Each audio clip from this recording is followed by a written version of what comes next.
Magandang araw, maligayang pagdating sa refleksyon natin ngayon. Kung nasiyahan ka sa aming nilalaman, siguraduhing i-like at i-share ang mga video sa mga taong mahalaga sa iyo. Kailangan nating ipalaganap ang mga babala tungkol sa mga huling araw sa pinakamaraming tao hanggat maaari. Huwag kalimutang mag-subscribe sa channel para hindi mo makaligtaan ang mga susunod na refleksyon. May mga gabi na tila mas mabigat ang katahimikan kaysa anumang sigaw ng mundo. Mga gabing ang langit ay hindi lamang madilim, kundi tila nagmamasid. At habang ang sangkatauhan ay abala sa ingay ng sariling karunungan, may isang matandang babala na halos nalimutan na. Isang tinig mula sa nakaraan. Isang babalang isinulat ng may luha, pangamba, at banal na pagkamangha. Hindi lahat ng nilalang ng Diyos ay nasa mundong ito lamang. Hindi lahat ng mata ay nakikita natin. At hindi lahat ng daigdig ay bumagsak sa kasalanan. Sa loob ng maraming taon, ang karamihan ay piniling huwag pansinin ang mga salitang iyon. Itinuring na katang-isip,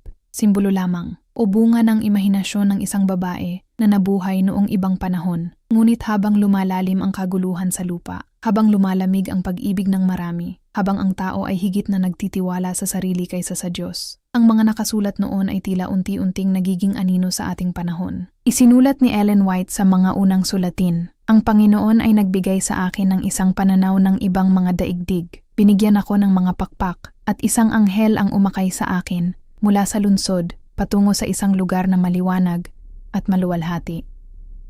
Ang damo sa lugar na iyon ay buhay na luntian, at ang mga ibon doon ay umaawit ng matamis na papuri. Tahimik, simple, ngunit napakalalim. Hindi ito kwento ng pantasya.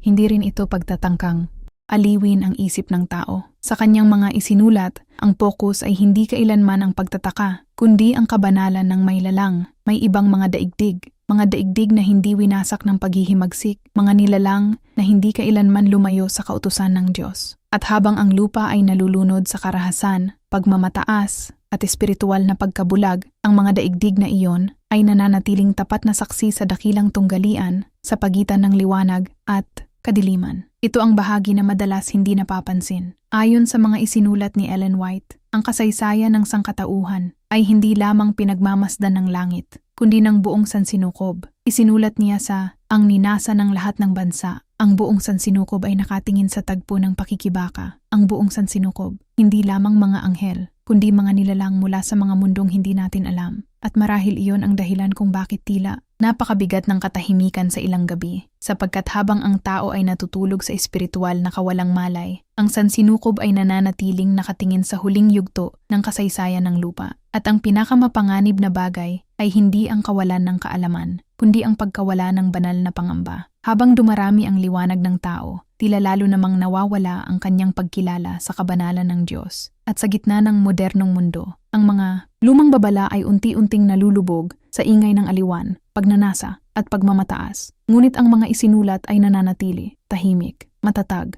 naghihintay, sapagkat may mga katotohanang hindi nawawala kahit kalimutan ng tao. At isa sa mga iyon ay ang katotohanang hindi tayo nag-iisa. Bago pa man natutong sukatin ng tao ang mga bituin, mayroon ng isang digmaan na hindi nakikita ng mata. Hindi ito digmaan ng mga bansa, hindi rin ng laman at dugo. Ito ay digmaan tungkol sa katapatan, tungkol sa pagsamba, tungkol sa karakter ng Diyos mismo. At ayon sa mga isinulat ni Ellen White, ang lupa ay naging sentro ng isang tunggalian na pinagmamasdan ng buong sansinukob. Sa katahimikan ng kalawakan, may mga nilalang na hindi bumagsak sa kasalanan, mga nilalang na hindi kailanman nakatikim ng paghihimagsik. Gayunman, sila ay naging saksi sa pagdurusa ng mundong ito. Isinulat ni Ellen White sa "Ang Malaking Tunggalian." Ang buong sansinukob ay naging saksi sa dakilang pakikibaka sa pagitan ni Kristo at ni Satanas. Ang buong sansinukob, hindi lamang bilang tagapanood, kundi bilang saksi sa isang usapin na may walang hanggang kahulugan. Sapagkat ang kasalanan ay hindi lamang sumira sa tao, sinikap nitong sirain ang pagtitiwala ng buong nilikha sa may lalang. Ito ang malalim na bahagi ng propesya na madalas hindi inuunawa. Ayon kay Ellen White, ang paghihimagsik ni Satanas ay pagtatangkang baguhin ang pananaw ng sansinukob tungkol sa Diyos, upang ang pag-ibig ay magmukhang kahinaan, ang kautusan ay magmukhang pagkaalipin, at ang kabanalan ay magmukhang kalupitan. Ngunit sa gitna ng kadiliman ng lupa, May isang bagay na hindi inaasahan ng mga makalangit na nilalang. Ang anak ng Diyos ay bumaba rito sa mundong puno ng kamatayan, sa mundong puno ng kasinungalingan, sa mundong puno ng pagtanggi. At ang buong sansinukob ay nanood. Isinulat ni Ellen White sa Ang Ninasa ng Lahat ng Bansa.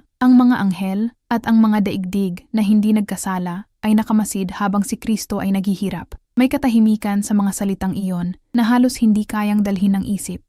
Habang ang tao ay abala sa kaniyang pang-araw-araw na buhay, may mga banal na nilalang na nakatingin sa krus ng may banal na pagkamangha. Nakita nila ang may lalang na inalipusta ng kanyang sariling nilikha. Nakita nila ang hari ng sansinukob na pinutungan ng tinik. Nakita nila ang liwanag ng langit na binalot ng kadiliman. At sa sandaling iyon, ayon sa diwa ng mga isinulat ni Ellen White, naunawaan ng mga daigdig na hindi nagkasala ang lalim ng pag-ibig ng Diyos nang higit kaysa dati, hindi dahil sa kapangyarihan, kundi dahil sa sakripisyo. Ito ang dahilan kung bakit hindi maliit ang kasaysayan ng tao. Ang lupa ay tila hamak sa laki ng sansinukob, ngunit dito ipinakita ang pinakamalalim na paghahayag ng karakter ng Diyos. At ngayon, habang ang modernong mundo ay lalong lumalayo sa kabanalan, habang ang katotohanan ay ipinagpapalit sa kaginhawahan, ang mga daigdig na iyon ay nananatiling nakatingin, tahimik, mapagmatyag, hindi dahil sa pag-uusisa, kundi dahil ang huling yugto ng tunggalian ay nalalapit na at marahil, higit kaysa naiisip ng marami, ang sansinukob ay naghihintay sa magiging pasya ng sangkatauhan sapagkat ang lupa ay hindi lamang isang planeta. Ito ay isang patotoo tungkol sa kasalanan at tungkol sa pag-ibig na hindi umatras kahit sa harap ng krus. May isang tanong na bihirang itanong ng modernong mundo. Kung tunay ngang may ibang mga daigdig na hindi bumagsak sa kasalanan, bakit pinayagan silang pagmasdan ang paghihirap ng lupa? Bakit kailangang makita ng buong sansinukob ang pagdurusa, pagkasira, at paghihimagsik ng tao? Ayon sa mga isinulat ni Ellen White, ang kasalanan ay hindi maaaring basta lipulin nang hindi muna inihahayag ang tunay nitong bunga, sapagkat si Satanas ay minsang itinuring na marangal sa langit. Ang kanyang paghihimagsik ay hindi agad nakita ng lahat bilang ganap na kasamaan. Isinulat ni Ellen White sa Ang Malaking Tunggalian, kinailangang magkaroon ng panahon upang maipakita ni Satanas ang tunay na likas ng kanyang mga prinsipyo. Ang lupa ang naging lugar kung saan nakita ng sansinukob ang bunga ng paglayo sa Diyos. Dito nasilayan ang kasinungalingang nag-anyong kalayaan. Dito nakita ang pagnanasa na nag-anyong karapatan. Dito nakita ang karunungang walang Diyos. At habang lumilipas ang mga siglo, lalong luminaw ang pagkakaiba ng dalawang kaharian. Ang isa ay nakabatay sa pag-ibig at katotohanan. Ang isa naman ay sa pagmamataas at panlilinlang. Ngunit may isa pang bahagi ng propesiya na halos hindi napapansin. Hindi lamang pinagmamasdan ng mga hindi nagkasalang daigdig ang pagbagsak ng tao, pinag-aaralan din nila ang gawain ng pagtubos. Isinulat ni Ellen White sa Ang Ninasa ng Lahat ng Bansa. Ang plano ng pagtubos ay may mas malawak at mas malalim na layunin kaysa pagliligtas lamang sa tao. Napakalalim ng kahulugan nito. Ang krus ay hindi lamang para sa sangkatauhan. Ito rin ang naging walang hanggang sagot sa mga pagdududa ng sansinukob tungkol sa karakter ng Diyos. Sa Golgota, nakita ng mga daigdig na hindi nagkasala na ang kapangyarihan ng Diyos ay hindi nakasalalay sa pamimilit, kundi sa pag-ibig na handang magdusa. At marahil ito ang dahilan kung bakit ang modernong tao ay lalong hindi komportable sa kabanalan, sapagkat ang liwanag ng karakter ng Diyos ay naglalantad hindi lamang ng kasalanan, kundi ng tunay na kalagayan ng puso. Habang dumarami ang teknolohiya, impormasyon, at kapangyarihan ng tao, tila lalo namang nawawala ang paggalang sa banal. At sa panahong ito, ang propesya ay hindi na lamang babala tungkol sa hinaharap. Ito ay salamin. Salamin ng isang mundong abala sa sarili habang papalapit ang katapusan ng dakilang tunggalian. Ang mga isinulat ni Ellen White ay paulit-ulit na bumabalik sa isang katotohanan. May mga mata mula sa sansinukob na nakatingin sa lupa, hindi upang hangaan ang tao, kundi upang makita kung paano magtatapos ang kasaysayan ng kasalanan. At sa bawat araw na lumilipas, ang hangganan sa pagitan ng liwanag at kadiliman ay lalong nagiging malinaw, sapagkat dumarating ang panahon na wala nang magiging gitna, wala nang pagkukunwari, wala nang pagtatago, tanging katotohanan na lamang ang mananatili sa harap ng buong sansinukob. May mga pagkakataon sa kasaysayan na ang tao ay naniwalang wala na siyang kailangan kundi ang sariling isip. At sa bawat panahong iyon, unti-unting lumalayo ang mundo sa pagkilala sa Diyos. Hindi ito nangyari ng biglaan. Dahan-dahan itong pumasok sa isip ng sangkatauhan. Sa anyo ng pagmamataas, sa anyo ng pagdududa, sa anyo ng kaalamang walang pagpapakumbaba. Ito rin ang espiritong inilarawan ni Ellen White sa mga huling araw ng lupa. Isinulat niya sa mga pangyayari sa mga huling araw.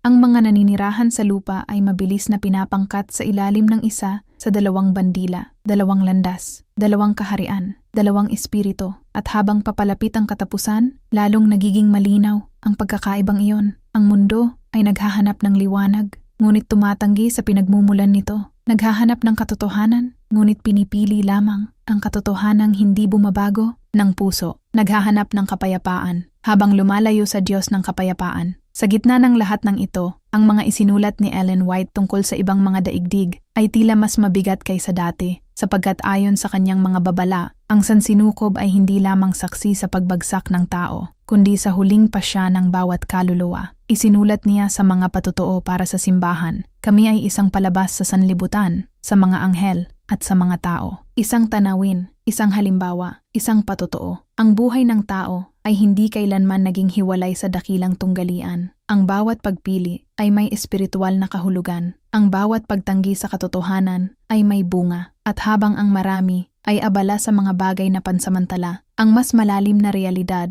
ay patuloy na gumagalaw sa paligid nila. Ito ang dahilan kung bakit maraming babala ni Ellen White ang may pakiramdam ng pagkaapurahan. Hindi dahil nais niyang takutin ang tao, kundi dahil nakita niya kung gaano kalapit ang sangkatauhan sa espiritual na pagkabulag. Sa kasalukuyang panahon, mas marami ang impormasyon kaysa dati. Ngunit mas kaunti ang pagkilala sa banal. Mas marami ang salita. Ngunit mas kaunti ang katotohanan. Mas marami ang aliwan. Ngunit mas kaunti ang pagninilay. At habang ang mundo ay abala sa paghabol sa pansamantalang liwanag, ang tunay na kalagayan ng espiritu ay patuloy na humihina. Ayon sa diwa ng mga isinulat ni Ellen White, ito mismo ang panganib ng mga huling araw. Hindi ang kakulangan ng relihiyon, kundi ang anyo ng kabanalan na wala ang kapangyarihan nito. Panlabas na liwanag, ngunit walang tunay na pagbabago ng puso. At habang nangyayari ito, ang sansinukob ay nananatiling nakamasid sa isang mundong papalapit sa sukdulan ng pagpili nito. Sapagkat dumarating ang oras na ang bawat kaluluwa ay ganap ng mahahayag kung sino talaga ang kanyang pinaglilingkuran. Hindi sa pamamagitan lamang ng mga salita,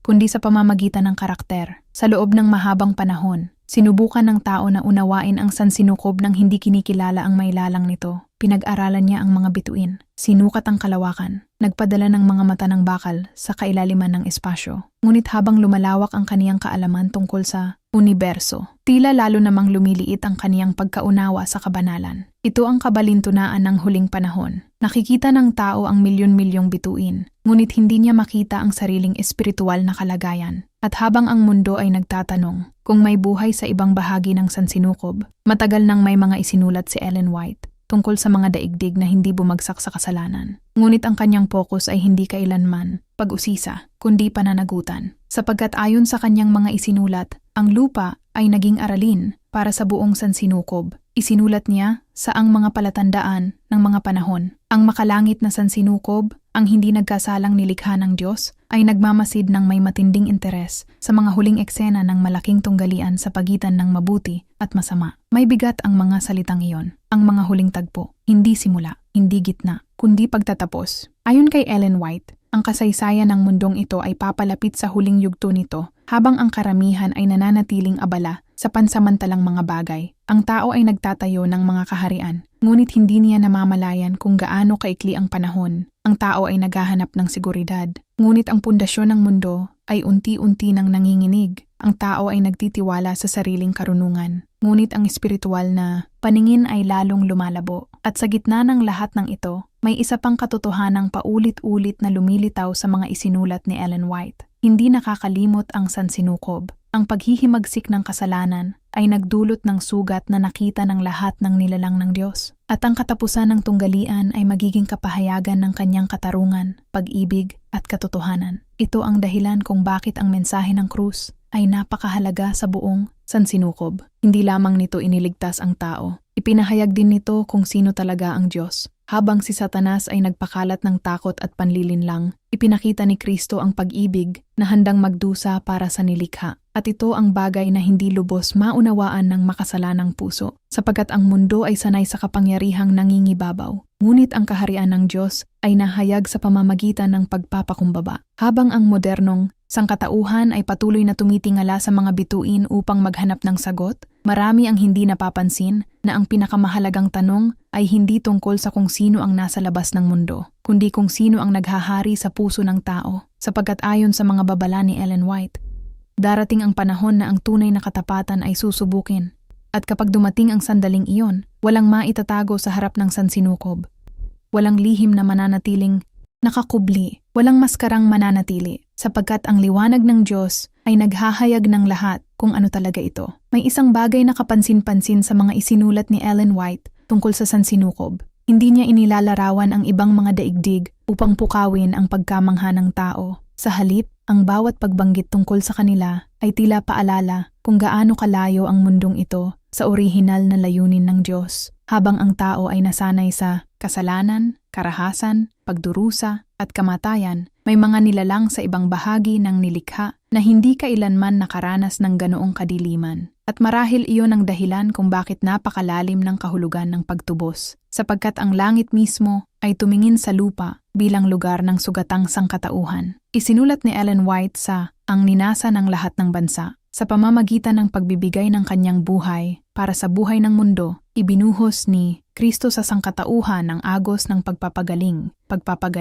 hindi lamang kapatawaran, hindi lamang pagliligtas mula sa hatol, kundi pagpapanumbalik ng isang nilikhang winasak ng kasalanan. Ito ang bagay na madalas hindi nauunawaan ng modernong tao. Ang kasalanan ay hindi simpleng pagkakamali. Ito ay paghihiwalay mula sa pinagmumulan ng buhay. At habang lumalayo ang tao sa Diyos, mas lalo niyang dinadala ang sarili sa espiritual na pagkawasak kahit hindi niya ito namamalayan. Sa panahon ngayon, maraming tao ang naniniwalang ang sangkatauhan ay umuunlad. Ngunit ayon sa mga babala ni Ellen White, ang panlabas na pag-unlad ay maaaring magtago ng malalim na espiritual na pagbagsak. Mas mabilis ang komunikasyon, mas makapangyarihan ang teknolohiya, mas malawak ang kaalaman. Ngunit ang puso ng tao ay nananatiling sugatan ng parehong pagmamataas na sumira sa mundo noong una. At habang nangyayari ito, ang dakilang tunggalian ay patuloy na lumalalim. Hindi na lamang ito nakikita sa mga lantad na kasamaan, kundi sa unti-unting pagkawala ng pagkilala sa banal, sa pagkawala ng katotohanan, sa pagkawala ng banal na takot. Isinulat ni Ellen White sa Mga Pangyayari sa Mga Huling Araw. Ang huling malaking delusyon ay malapit ng mahayag sa ating harapan. Hindi maliit na babala iyon, sapagkat ayon sa kanyang mga isinulat, ang mga huling araw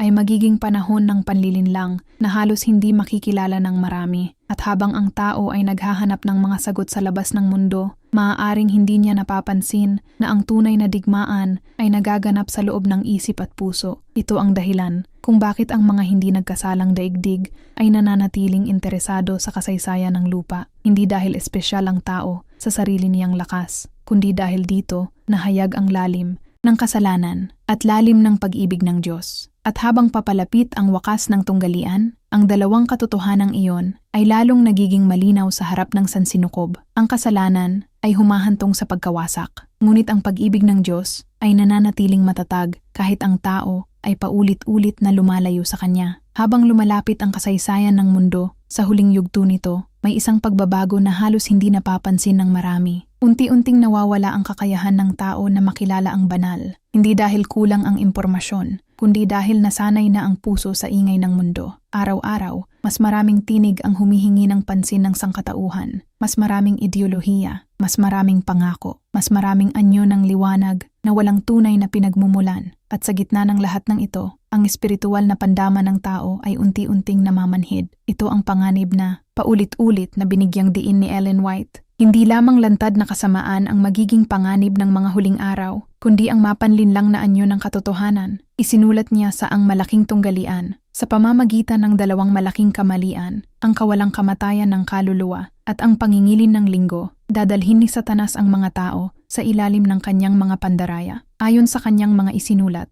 ang huling yugto ng tunggalian ay magiging espiritual na labanan tungkol sa pagsamba, katapatan at katotohanan. At habang nangyayari ito, ang mundo ay magiging lalong handang tanggapin ang mga huwad na liwanag. Ito ang dahilan kung bakit ang paksa tungkol sa ibang mga daigdig ay hindi hiwalay sa propesiya, sapagkat ayon kay Ellen White, may dalawang magkasalungat na impluwensya na kumikilos sa harap ng sansinukob. Ang isa ay nagdadala ng katotohanan at buhay. Ang isa naman ay panlilinlang at paghihimagsik. At sa mga huling araw, ang pagkakaibang iyon ay magiging lalong malinaw. Ngunit kasabay nito, magiging lalong mapanganib ang panlilinlang. Isinulat ni Ellen White sa Mga Pangyayari sa Mga Huling Araw. Ang mga himala ay gagawin, ang mga may sakit ay gagaling, at ang mga tanda at mga kababalaghan ay susunod sa mga mananampalataya. Ngunit hindi lahat ng kapangyarihang espiritual ay mula sa Diyos. Ito, ang babalang madalas hindi pinapansin ng makabagong panahon, sapagkat maraming tao ang naghahanap ng karanasan, ngunit hindi ng katotohanan, naghahanap ng damdamin, ngunit hindi ng kabanalan, naghahanap ng liwanag, ngunit hindi sinusuri ang pinagmulan nito. At habang nangyayari ito, ang sansinukob ay patuloy na nakakakita ng parehong tunggalian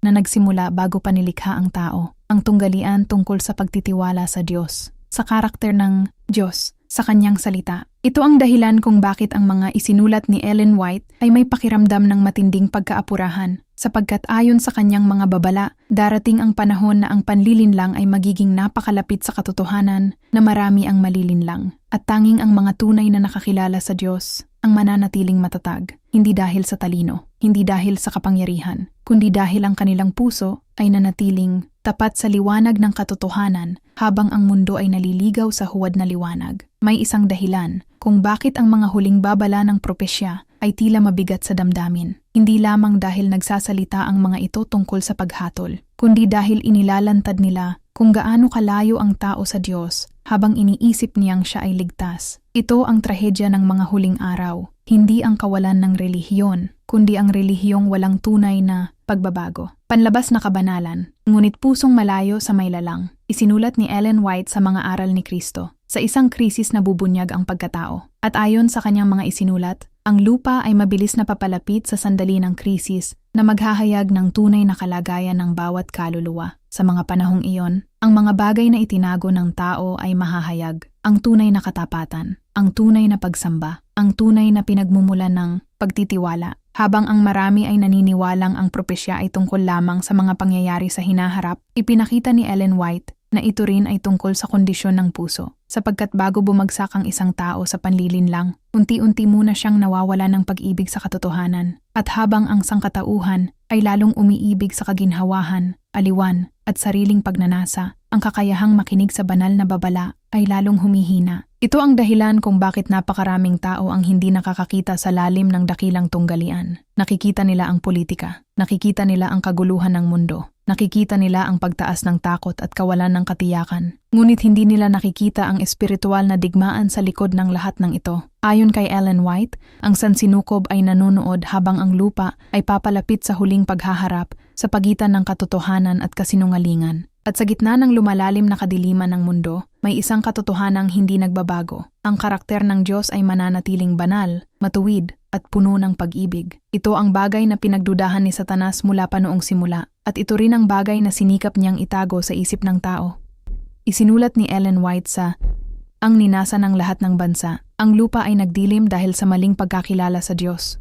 Napakalalim ng kahulugan nito. Ang pinakamalaking trahedya ng tao ay hindi lamang kasalanan, kundi ang pagkawala ng tamang pagkilala sa Diyos. At habang ang maling larawan ng kanyang karakter ay kumakalat sa mundo, maraming puso ang lalong lumalayo sa kanya. Ngunit ayon sa propesya, bago matapos ang dakilang tunggalian, ang liwanag ng katotohanan ay muling magniningning ng malinaw, at ang buong sansinukob ay makakakita ng pagkakaiba ng dalawang kaharian. Ang isa ay nakabatay sa pag-ibig, katotohanan, at kabanalan. Ang isa naman ay sa pagmamataas, panlilinlang, at paghihimagsik. At sa huling sandali ng kasaysayan ng lupa, wala nang magiging nakatago. Sa gitna ng lawak ng sansinukob, ang lupa ay tila isang maliit at sugatang bahagi ng nilikha. Ngunit ayon sa mga isinulat ni Ellen White, ang mundong ito ay naging sentro ng pansin ng mga hindi nagkasalang daigdig. Hindi dahil sa kadakilaan ng tao, kundi dahil dito nakita ang kahihinatnan ng paghihimagsik laban sa Diyos. Habang ang sangkatauhan ay nasanay sa kasalanan, may mga nilalang sa ibang mga daigdig na kailanman ay hindi nakaranas ng pagdurusa, takot o kamatayan. At gayunman, kanilang pinagmamasdan ang kasaysayan ng lupa ng may matinding interes.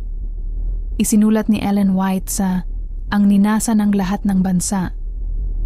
Hindi lamang sa mundong ito, kundi sa buong sansinukob, ang sakripisyo ni Kristo ay magiging agham at awit ng mga tinubos sa walang hanggang panahon. Napakalawak ng larawan na ipinapakita ng mga salitang iyon. Ang krus ay hindi lamang alaala ng lupa. Ito ay magiging walang hanggang patotoo sa buong nilikha. Ang mga hindi nagkasalang daigdig ay makikita magpakailanman kung ano ang idinudulot ng kasalanan at kung gaano kalalim ang pag-ibig ng Diyos. Marahil ito ang dahilan kung bakit ang paksa tungkol sa ibang mga daigdig ay hindi kailanman iniharap ni Ellen White bilang simpleng hiwaga ng sansinukob. Ito ay bahagi ng dakilang tunggalian, bahagi ng paghahayag ng karakter ng Diyos sa harap ng lahat ng nilalang. Sa mga isinulat niya, ang langit ay hindi malayong kaharian na walang kaugnayan sa lupa. Ang buong sansinukob ay konektado sa kasaysayan ng pagtubos at habang lumalalim ang kasamaan sa lupa, lalong nagiging malinaw sa mga hindi nagkasalang daigdig ang pagkakaiba ng dalawang kaharian. Ang isa ay nagdadala ng buhay, ang isa ay nagdadala ng pagkawasak. Isinulat ni Ellen White sa mga patriarka at propeta. Ang plano ng pagtubos ay may mas malawak at mas malalim na layunin kaysa sa kaligtasan ng tao. Mas malawak, mas malalim. Ibig sabihin, ang nangyayari sa lupa ay may kahulugang umaabot sa buong sansinukob. Habang ang tao ay madalas nakatingin lamang sa pansamantalang buhay, may mga nilalang sa ibang mga daigdig na nakatingin sa katuparan ng walang hanggang katarungan ng Diyos. At ayon sa mga babala ni Ellen White, ang huling yugto ng kasaysayan ng lupa ay magiging sukdulang paghahayag ng karakter ng dalawang kaharian. Sa mga huling araw, ang kasamaan ay hindi na magtatago, ang paghihimagsik ay magiging hayag, at kasabay nito, ang tunay na liwanag ng karakter ni Kristo ay masisilayan ng mas malinaw ng buong sansinukob. Ito ang dahilan kung bakit ang mga hindi nagkasalang daigdig ay patuloy na nakatingin sa lupa. Hindi dahil sa pag-usisa, kundi dahil dito matatapos ang pinakamatagal na tunggalian sa kasaysayan ng nilikha. At kapag dumating ang wakas, ang sansinukob ay magkakaisa sa isang katotohanan. Ang Diyos ay matuwid, ang Diyos ay pag-ibig, at walang paghihimagsik na muling babangon kailanman. May mga katotohanang napakalawak, kaya halos hindi kayang tanggapin ng isip ng tao. Isa na rito ang kaisipang ang sansinukob ay hindi malamig at walang laman, kundi puno ng buhay na nananatiling tapat sa Diyos. Habang ang lupa ay naging lugar ng paghihimagsik, may mga daigdig na hindi kailanman humiwalay sa kanilang mailalang. At ayon sa mga isinulat ni Ellen White, ang mga nilalang na iyon ay hindi hiwalay sa kasaysayan ng sangkatauhan. Kanilang nakita ang pagbagsak ng tao, kanilang nakita ang pagdurusa ng mundo, kanilang nakita ang krus, at kanilang makikita ang pagtatapos ng dakilang tunggalian. Isinulat ni Ellen White sa mga propeta at hari, ang mga mundong hindi nagkasala at ang mga anghel sa langit ay nagmasid ng may matinding interes sa tunggalian. May matinding interes. Hindi panandali ang pagtingin, hindi malayong pagmamasid,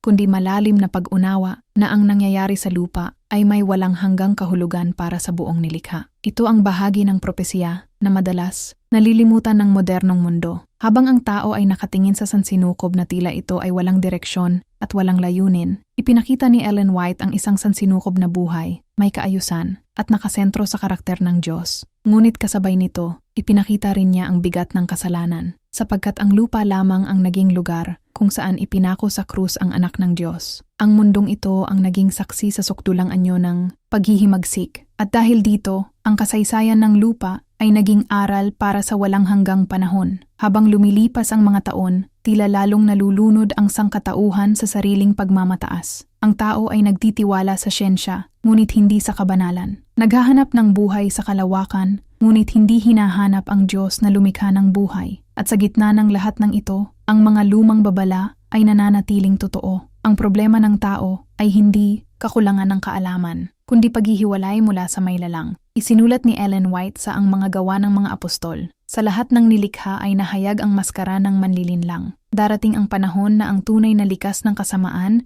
ay ganap na mahahayag sa harap ng buong sansinukob. At ayon sa kanyang mga isinulat, iyon ang dahilan kung bakit hindi na muling lilitaw ang kasalanan matapos ang wakas ng dakilang tunggalian, sapagkat nakita na ng lahat ng daigdig ang bunga nito. Nakita nila ang sakit, ang pagkawasak, ang kamatayan, Ngunit nakita rin nila ang pag-ibig ng Diyos na hindi umatras kahit sa harap ng pagtanggi ng tao. At marahil iyon ang pinakamatinding larawan sa buong propesya. Habang ang lupa ay nalulunod sa kadiliman, ang buong sansinukob ay natututo kung gaano kabanal, makatarungan, at mapagmahal ang Diyos. At malapit nang dumating ang araw na ang dakilang tunggalian ay tuluyang matatapos. Habang papalapit ang wakas ng kasaysayan ng lupa, ang mga isinulat ni Ellen White ay naglalarawan ng isang sandali na hindi lamang makikita ng sangkatauhan, kundi ng buong sansinukob. Ang huling paghahayag ng karakter, ang huling paghiwalay ng liwanag at kadiliman, ang huling pagpapatunay na ang kasalanan ay walang maidudulot kundi pagkawasak. Sa loob ng libu-libong taon, ang mga hindi nagkasalang daigdig ay naging saksi sa bunga ng paghihimagsik. Kanilang nakita ang pagbagsak ng mga kaharian, ang pagdurusa ng mga bansa, ang pagluha ng sangkatauhan, at higit sa lahat, kanilang nakita ang anak ng Diyos na nagdusa para sa isang mundong tumanggi sa Kanya. Ngunit ayon kay Ellen White, darating ang sandaling wala nang matitirang pagdududa sa buong sansinukob. Isinulat niya sa Ang Malaking Tunggalian, ang buong sansinukob ay malinis na ngayon, isang pintig ng pagkakaisa at kagalakan ang tumitibok sa buong sangnilikha. Napakalalim ng larawan na iyon. Pagkatapos ng mahabang kasaysayan ng kasalanan, darating ang ganap na pagpapanumbalik, hindi lamang ng lupa, kundi ng pagkakaisa ng buong nilikha ng Diyos. Ang mga daigdig na hindi bumagsak ay hindi na muling makakakita ng paghihimagsik. Ang takot, kamatayan, at kasalanan ay mawawala magpakailanman. At ayon sa mga isinulat ni Ellen White, ang alaala ng krus ay mananatili bilang walang hanggang patutuo sa buong sansinukob, hindi bilang sugat ng pagkatalo, kundi bilang tanda ng pag-ibig ng Diyos. Ito ang dahilan kung bakit ang propesya tungkol sa ibang mga daigdig ay hindi simpleng usapin tungkol sa buhay sa sansinukob.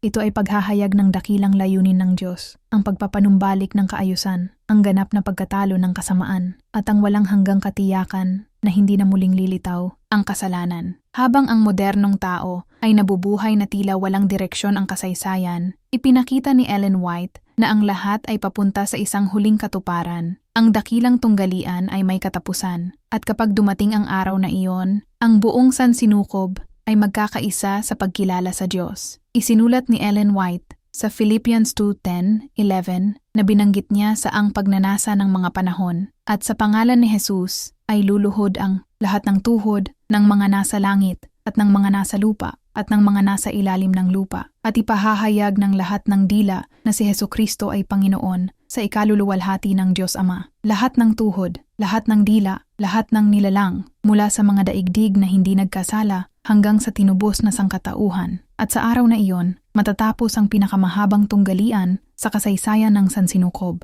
hindi sa pamamagitan ng puwersa, kundi sa ganap na paghahayag ng katotohanan, pag-ibig at katarungan ng Diyos. At pagkatapos ng lahat ng digmaan, pagdurusa, paghihimagsik at luha, darating ang sandaling matagal nang hinihintay ng buong sansinukob, ang wakas ng kasalanan. Sa loob ng maraming siglo, ang mga hindi nagkasalang daigdig ay tumingin sa mundong ito bilang lugar kung saan nahayag ang pinakamalalim na sugat ng paghihimagsik. Dito nakita ang pagbagsak ng tao. Dito nakita ang kalupitan ng kasalanan. Dito nakita ang anak ng Diyos na nagdusa para iligtas ang sangkatauhan. Ngunit ayon sa mga isinulat ni Ellen White, ang huling larawan ng kasaysayan ay hindi kadiliman, kundi pagpapanumbalik. Isinulat niya sa Ang Malaking Tunggalian, mula sa pinakamaliit na atomo hanggang sa pinakamalaking sanlibutan, lahat ng bagay, may buhay man o wala, sa kanilang walang bahid na kagandahan at ganap na kagalakan, ay nagpapahayag na ang Diyos ay pag-ibig. Lahat ng nilikha, lahat ng daigdig, lahat ng sansinukob, nagkakaisa sa isang katotohanan na minsang sinikap wasakin ng kasalanan, na ang Diyos ay pag-ibig. Ito ang pinakadakilang sagot sa dakilang tunggalian. Hindi winakasan ng Diyos ang paghihimagsik sa pamamagitan lamang ng kapangyarihan. Hinayaan niyang makita ng buong sansinukob ang tunay na bunga ng kasalanan, at kasabay nito, ipinahayag niya ang lalim ng kanyang pag-ibig sa pamamagitan ni Kristo. Ito ang dahilan kung bakit ang mga daigdig na hindi nagkasala ay hindi kailanman magiging pareho matapos ang kasaysayan ng lupa. Kanilang nakita ang presyo ng pagtubos. Kanilang nakita ang kabanalan ng Diyos. Kanilang nakita kung paano winasak ng kasalanan ang nilikha.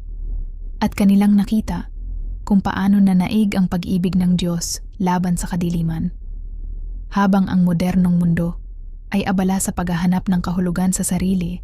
Nitong karunungan, ang mga lumang babala ni Ellen White ay nananatiling matatag, hindi tayo nag-iisa. Ang sansinukob ay may saksi sa ating kasaysayan, may mga daigdig na hindi bumagsak, may mga nilalang na nananatiling tapat sa kanilang may lalang. At balang araw, ayon sa propesya, ang tinubos na sangkatauhan ay magiging bahagi ng isang sansinukob na wala ng kasalanan, takot o kamatayan. Ngunit bago dumating ang araw na iyon, ang lupa ay daraan muna sa huling yugto ng dakilang tunggalian. At ayon sa mga isinulat ni Ellen White, ang pinakamahalagang tanong ay hindi kung may ibang buhay sa sansinukob, kundi kung kanino mananatiling tapat ang puso ng tao sa huling oras ng kasaysayan. Sapagkat ang buong sansinukob ay patungo sa isang walang hanggang katotohanan. Ang kasalanan ay magwawakas, ngunit ang pag-ibig ng Diyos ay mananatili magpakailanman.